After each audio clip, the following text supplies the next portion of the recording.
Hello, Cedar Village. It's your Director of Pastoral Care, Rabbi Drew here, and we have arrived at the seventh night of Hanukkah.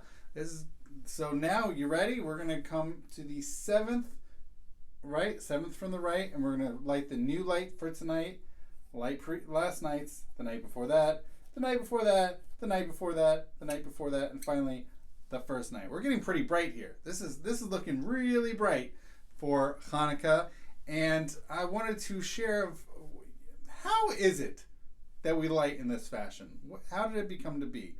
Now, I'm not going to go into all of the discussions, but way back in Talmudic times, they actually did a weird thing, and this is not common. This is really not common at all. So this is really distinct and special for Hanukkah, which is the rabbis actually had a three-tiered level of performance of how to do Hanukkah lights. They said the most basic form of performing Hanukkah lighting is simply one candle per household. That's it. You just needed one candle.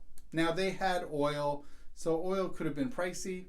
So maybe they were trying to be economically concerned for everybody, financially concerned, but that's it. Just one candle per household, per night. You would just, for 8 nights, you would just have one candle for the entire house, and that was it. That was it, okay? So, the second level, you ready? Here's the second level. The second level is to have a one candle per person. That's right. So, not just one per household, but each person in the household having one of their own for all 8 nights. Then there came to be what was called the most beautiful way of performance. And here, I know this is going to come as a big surprise, a debate broke out. That's right, a first century debate broke out between the houses of Hillel and Shammai. How do you do it in the most beautiful way?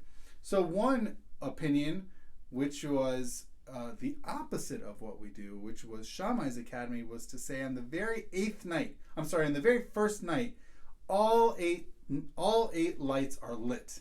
And then on the second night, 7 lights would be lit. And then finally, all the way down till you get to the 8th night, and you would just have 1 light remaining.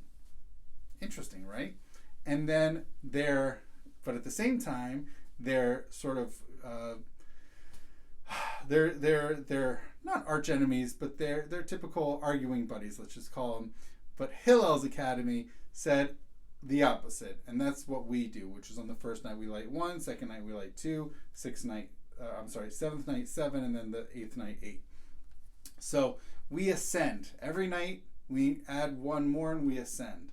Versus Shammai's Academy, who argued at the very same time that we descend each night, that there's less remaining in the holiday as we go on. But I think that's an interesting. Now there are other debates that broke out in the post-Talmudic times.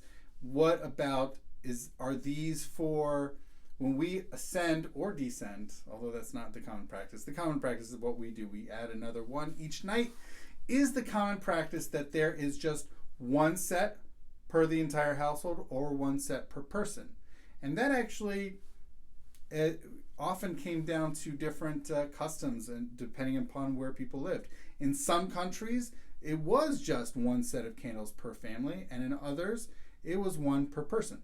So that's a whole other topic, and I'm not going to, for our purposes here, I'm not going to go and get into it. But just wanted to let you know, back in Talmudic times, there was a debate, and the very bare minimum of performance of this mitzvah of lighting Hanukkah candles is simply 1 candle per household per night. That's it. So, in any event, again, we still have 1 more night left. Come back tomorrow night, and until then, happy Hanukkah.